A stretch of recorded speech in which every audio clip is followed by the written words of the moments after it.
A reading from the Gospel according to Matthew, chapter 11.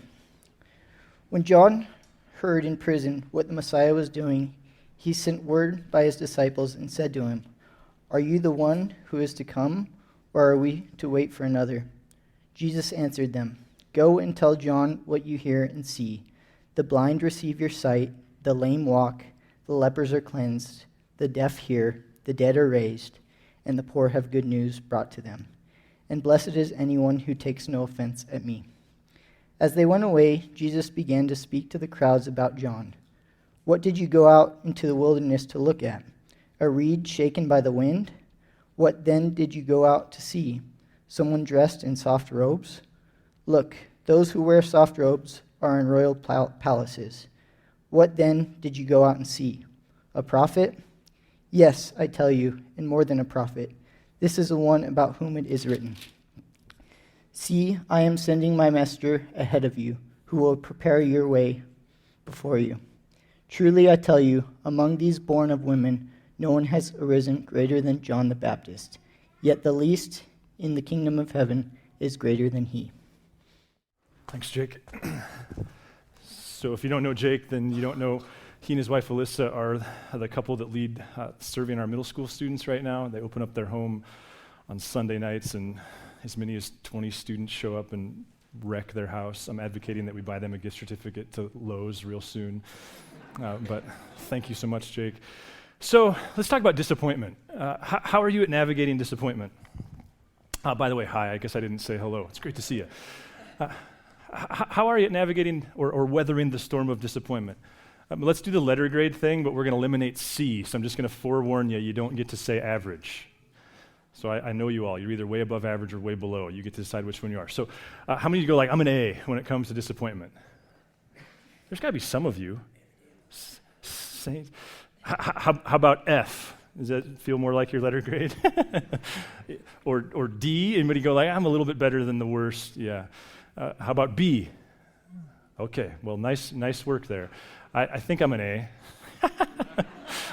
If there's a letter grade Z, that's my grade. I get the Z grade. There aren't a lot of stories that cause me to pause in the text. I suppose it's the nature of what I do, and while I'm proud of the fact that I don't read the Bible because I teach it, I teach the Bible because I fell in love with reading it. This is one of the rare stories for me that just like stops me. And it strikes me that if you were going to make a story up, if you were going to manufacture a story about a God and his people and this king named Jesus, that this story would have been written out of it, but it's so profoundly honest. So here's where we start. We've been talking for a couple weeks about Advent, about the season of waiting, that it's the start of the church calendar, and that part of what that tells us is that waiting is a central Christian discipline. Like there's lots of things that we talk about when we talk about morals and virtue, but waiting sure seems to be preeminent, or at least very, very close to the top of that list. And so we wait for Christmas. And one of the things that I'm excited to explore this year is in the early church, like Christmas was such a big deal that you didn't celebrate it for one day, you celebrated it for 12 days, which is why when we come back in January, we're not going to start a brand new series right away, but we're going to end with, it'll be like the 15th day, but we're going to stretch it out a little bit. So we're waiting to celebrate God's birth, Jesus' birth. And then the other thing we've explored is that part of it, though, is to remind ourselves that the reason this is such an important discipline is that our whole narrative framework, our whole self-understanding, like the way God molds and shapes our worldview, the lenses through which we see life, is that we're waiting for God to come back. That a big piece of our puzzle is that we have a king and we'll answer to that king. And so Advent's designed to help us do that, which is why last week we then explored Cousin Eddie and the way he goes like, hey, God doesn't just take you how you, like not anything goes with this God. And the third thing we've been exploring then is like, so what's the personal waiting? And how can you really turn this season into your own kind of growth lab by going, okay, here's an area where I'm waiting. And so I'm just going to lean into that this Advent, and my hope and genuine prayer has been that you have those. Some of you shared those with us, everything from being a parent in this season of parenting that you're in, to spouses, to family members who are dealing with recovery, to trying to figure out like how do you love your aging parents. There's lots of things you're waiting for. And that gets us to this kind of side joke of Cousin Eddie. And I don't mean it disrespectfully. I get that John the Baptist, by all accounts, was a profound person. But Christmas and the Advent story, it's a little odd because you have like Jesus in this manger, and that's usually put together in a very pretty kind of fashion. We forget what birth is like, I think, too often. And then there's this, like, not that I know, but some of you do. I've just been a witness. And then there's this cute Jesus, and there's these magi, and there's a sheep that doesn't smell like a sheep really smell. It just smells good. And then there's the snowman, and there's Santa Claus, and then there's Cousin Eddie. Like, there's this John the Baptist guy, and he's just a weird figure. And we started exploring John the Baptist last week, that his parents were priests, that he was this very devout man who took seriously his role of preparing the way. And then, at some point, Jesus came out to him to be baptized. And from that point forward, there's this decisive moment in John's life where he redirects all of his energy to pointing people to Jesus. And I think part of what's hard for us to sit with is, like, John was a big deal in his day. I mean, he was, and there's several reasons why we know he was such a big deal. Like, he spent a lifetime building his brand, and then when Jesus showed up, he's like, I'm out. Like, this is your guy. I was reminded this week of one of the sermons that I got to preach at Harvest when I was in Billings. I got to preach once a year there, and it was always the Sunday after Christmas, which I now know is the lowest attended Sunday in the year. So that just shows where I was like, you want to speak to the staff on Christmas Eve when everyone else is like drooling on themselves because they're so tired and it's just, they're worn out. So anyway, so I got to do that week. But one year, I kind of became gripped by John the Baptist because there's this thing that the gospel writer John does where he builds up John the Baptist, and then he has this moment where he goes, I must decrease and he must increase. And actually, I was able to convince Vern, the team, we turned off all the lights in the auditorium. I taught the whole sermon in the dark, and I just used like old school, like white tip matches as the light for the whole thing. And then at the end, we lit this lantern, and I'm not trying to brag about this sermon, but I was just reminded of, like, John is such a big character. At the end, we lit one of those classic kerosene lanterns to just try to make this contrast of, like, that's the life John invites us into, that we're this little tiny thing, and God's the big thing.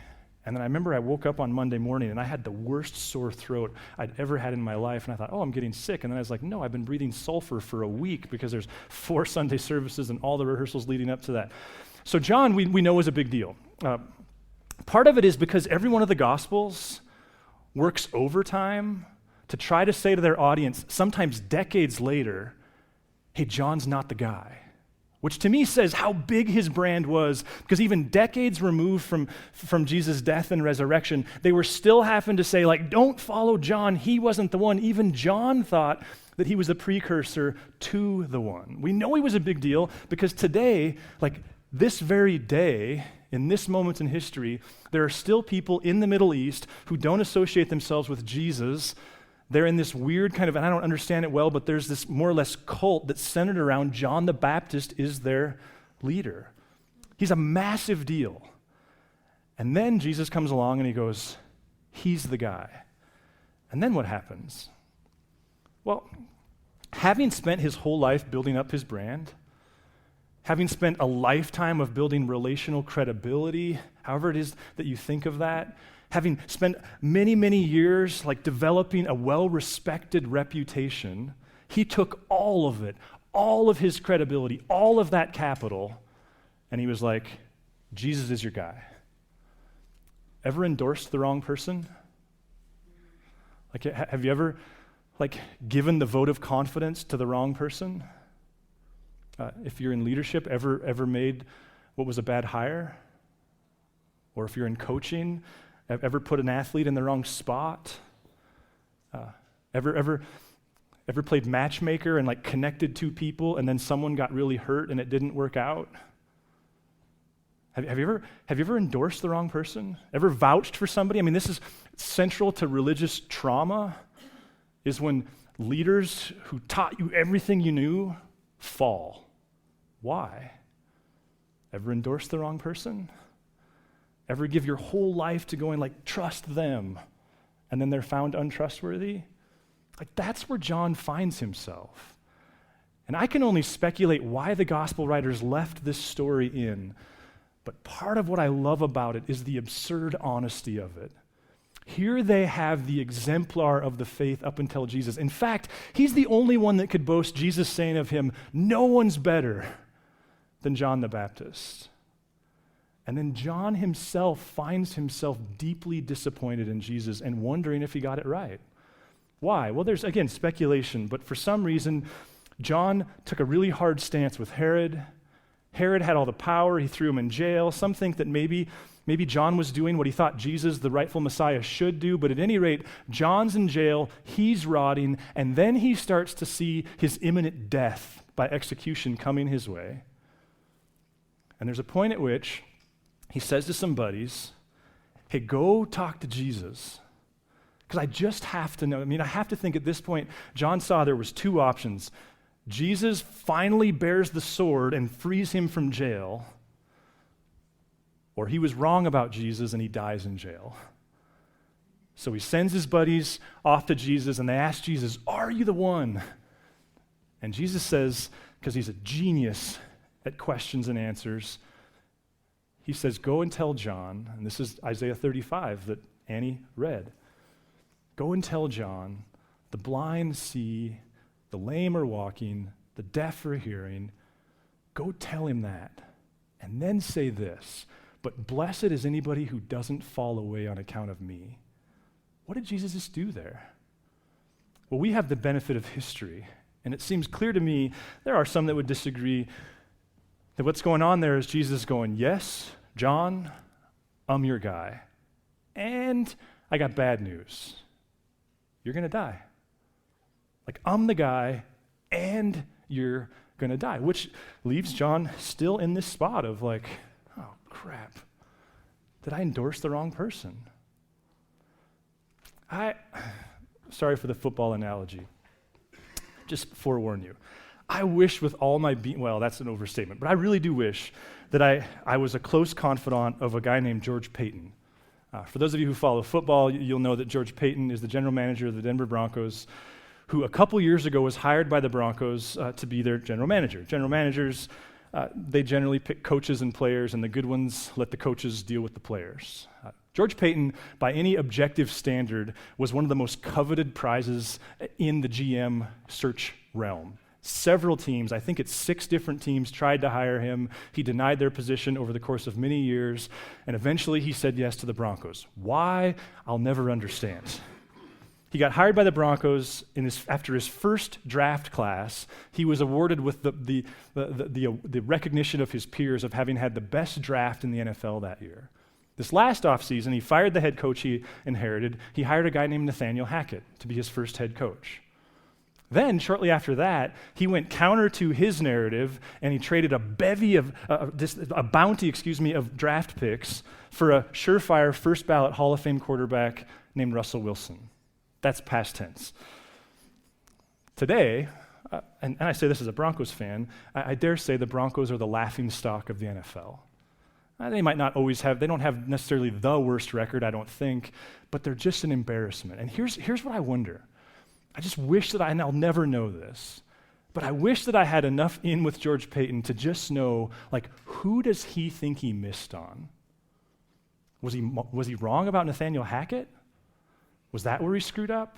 And again, think about what it takes to be the GM of an NFL team. You've got a multi-billion-dollar business. There's 32 of those spots. George Paton won this long vetting process of becoming one of the 32 people who get to lead this massive company.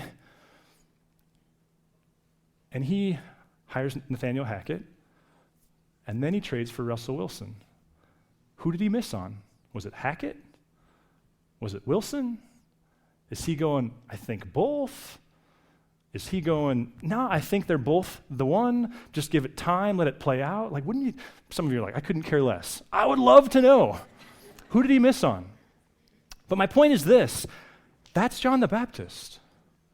John is sitting in jail, looking at the disappointment of his circumstances and wondering, what in the world is going on here? And I have to think that part of the reason why Matthew leaves this in his gospel is because he understands that the life with God, even the faithful life with God, involves moments just like this in our own lives. And yet with John, we have the benefit of history. we can look back and go like, hey, John, you were right. But guess what? When his head hit the floor, having been severed from his shoulders by Herod, he died in the same place. Part of why we talk about the faithfulness of the saints is because they didn't actually see a lot of the stuff that we now know happened. It's John's story. What do you do with that? And what if part of the value is you get to walk in this life of faith with John, knowing there will be seasons like this?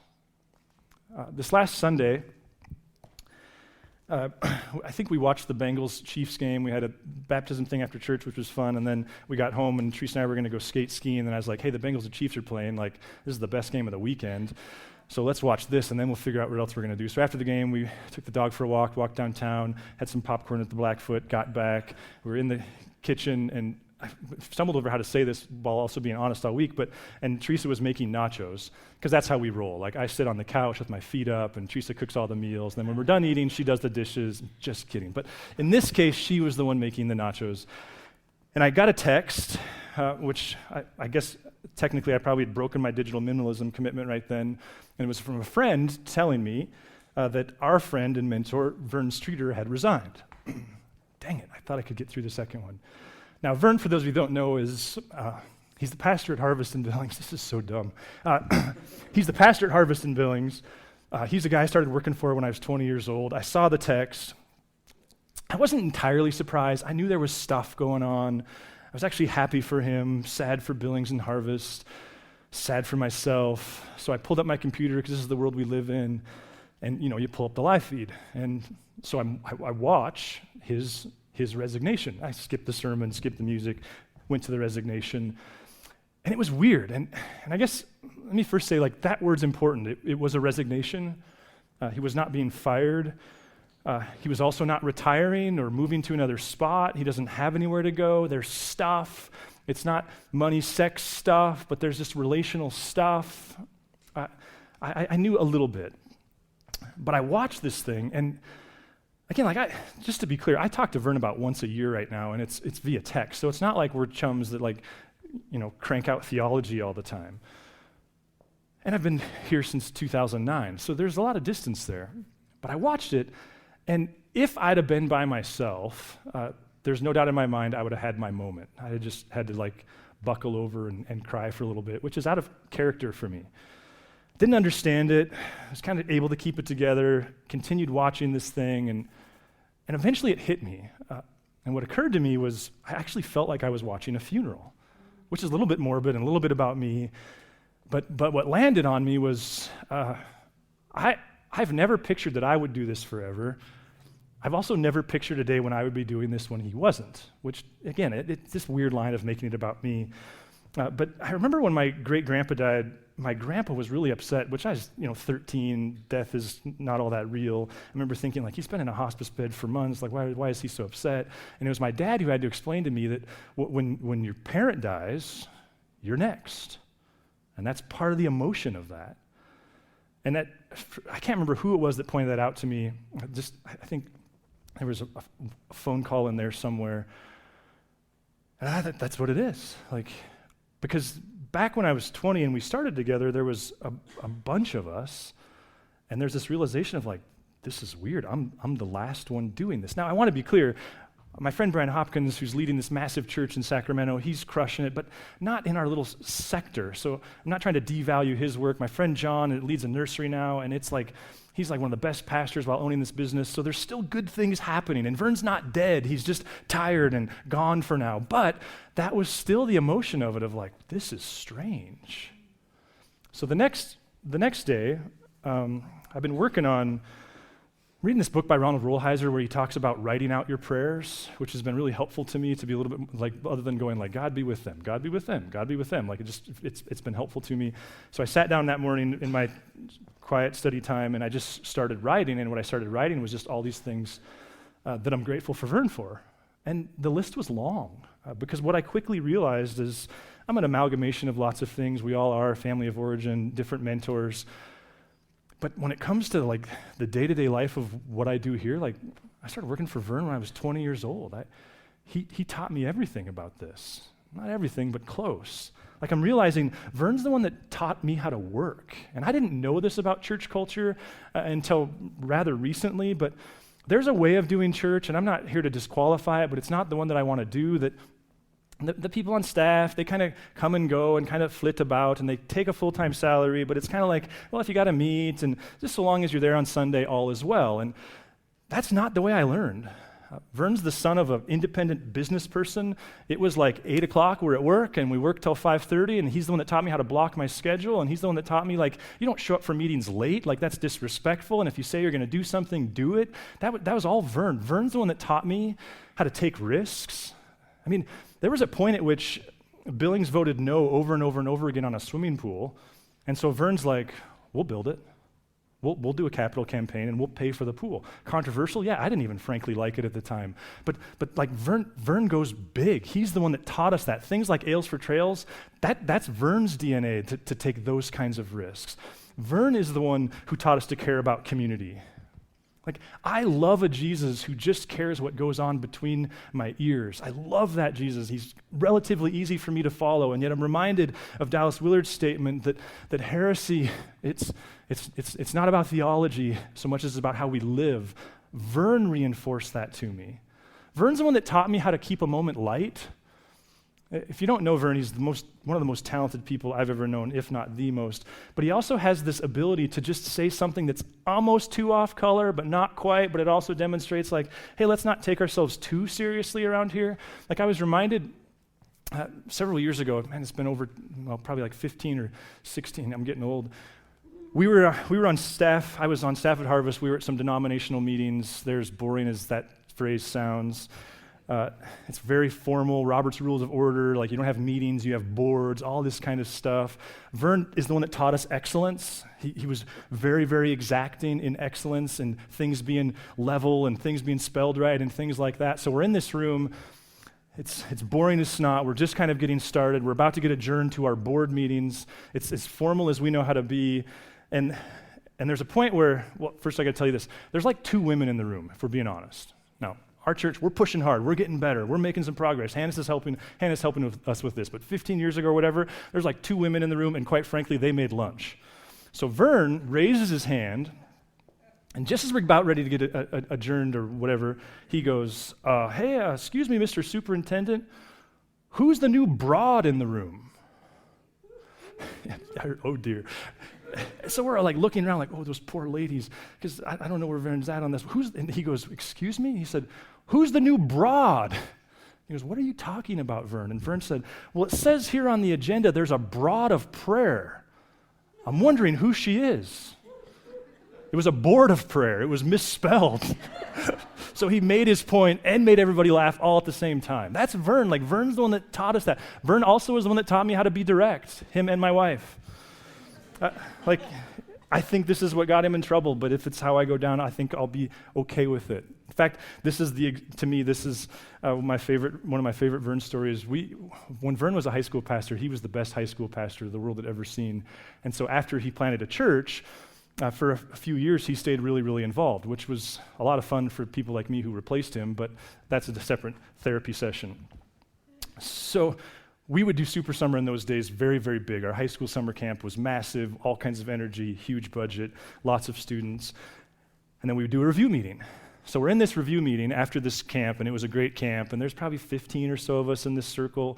We call them blenders, and we're in different churches, and I'm pretty young, and there's another guy in there, there's a few people in there, not all guys, but there's another guy in there who's pretty young, and he was younger in it than me. This was his first Super Summer. It was my second or third or something. And he's just, I don't know how to say it to be kind, because he is a good guy, but he's just morose. Like, no smile, no levity, like just the type of guy that you're like, do you like anybody? Because you always frown. And he, at one point in this review meeting, he's like, okay, so I don't know if this is the right time to bring this up or not, this guy. He's like, but I just have to say, like, it was a good camp and all, but you guys didn't listen to any of my ideas. And he went off on this kind of emotional tangent about how his feelings were really hurt because there was a few times he interjected ideas and none of them were ever listened to. I mean, it's as awkward as it could possibly be. But it's a room full of pastor empaths, some of them, not me. There's a few of them in the room, and so people are like, oh, yeah, that's too bad, and there's all this kind of sympathy getting cast his way. And Vern, at one point, when he couldn't take it anymore, he just goes, he just broke the silence. He said, they might have been bad ideas. and everyone's like, what? And he goes, I'm just saying we might not have listened to him because they might have been bad ideas. That's Vern. Like that. So I'm thinking about all the things that I'm grateful for. Thank you for being a part of my therapy session this morning. It does have a point. The next day, I'm walking to the office, and I was thinking about Matthew 11 and John the Baptist and just the realness of a guy who gave his whole life to being faithful to God and then living in the midst of this incredible confusion and doubt and disappointment and whatever other emotions came with that. So I caught myself as I was walking to the office going like, okay, Adam, so it's all nostalgic with Vern, like, but it wasn't always and it hasn't always been. What are the other times? Like, what are the times when you were mad, where you were disappointed, where you were disillusioned? And they're there. Like, I remember one story where this is the first time I was a part of a mission trip with them, and his best friend, in hindsight, led the mission trip. My job was to go and learn it so I could do it the next year.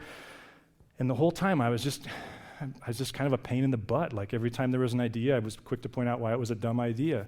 And we got home from this trip, and I had a meeting with Vern. We met regularly, and he kind of started in on me about this. He's like, hey, Tim told me that you were really critical of like every decision he made throughout the trip. And I remember I had the audacity to go like, well, this is gossip. If Tim has a problem with me, he should be talking to me. And it's the only time I ever saw him do this. I don't want to misrepresent him. And he hit his desk with his fist. And he goes, enough. You have a critical spirit, and if you don't deal with it, it's not going to work out around here anymore. So I did what we do. I went back to my office, and I was like, who are the two people who would agree with me and not Vern? And I called them. And I told them all the terrible things that Vernon said to me, and they agreed that he was so wrong and terrible. And I got home that night, and I was telling my wife about all the terrible things Vernon had said, and I can still see her face. She just did that Teresa thing where I didn't ask her opinion, so she wasn't going to share it, but her face betrayed her. And I was like, you think he's right? And she's just like, yeah, I think so. Vern was the first one to have the guts to disappoint me at that level, to point it out. I also was reminded in that moment that the last conversation, I could take you into the hallway in Harvest, my last day on staff there before getting on an airplane and going to conference and then coming here. We were walking down the hall, and he said, Adam, I'm bad at distant relationships, and I'll be bad at this one too. And what are you? You're hurt, you're pissed, you're confused, and over the course of the last 13 years, I've come in and out of all those things. There's been times where I just really needed Vern to weigh in on things, and there's been times where I've tried to reach out, and it didn't happen. And today I go, well, I can respect a guy that knew his own limitations. He didn't jerk my chain. He didn't overpromise. I can respect that he was trying to be a good shepherd to this group of people in Billings, and he just knew that if this was going to work, I was going to have to find different people here. Now, I know that's all a lot about me, but here's, I think, the question of, this is also a lot about you and God, isn't it? And I think the question that Matthew 11 begs us to sit with, we can just go to that next slide, is how are you currently called to patiently wait for God? Because it's one thing when it's comfortable, and it's one thing when it's short term, and it's one thing when it just, everything seems to make sense, and it's one thing where God didn't say something to us back here, and then now we find ourselves here. It's another thing when you find yourself in jail and are facing pending death, because I think the hardest thing about prayer and Christian faithfulness of Christians die. Sometimes young, sometimes tragically, sometimes despite a lot of prayer. And what if part of the gift of this historic thing that we're a part of is the preservation of a story like Matthew 11, where one of Jesus, arguably Jesus' most committed follower, goes through this intense season of doubt and regret and what the heck? I think maybe one of the things that can be helpful is to think back in your own story to when has this happened to you? and try to find ones where like the sentence has been finished. Like one of the things God does in the Old Testament is he directs people in these moments where like there was great mystery, great frustration, great suffering, and then after years or decades, there's this moment of God's faithfulness. He has them build these towers of rocks. And the point of it is that when you see that, you remember the whole narrative. What are the whole narratives for you?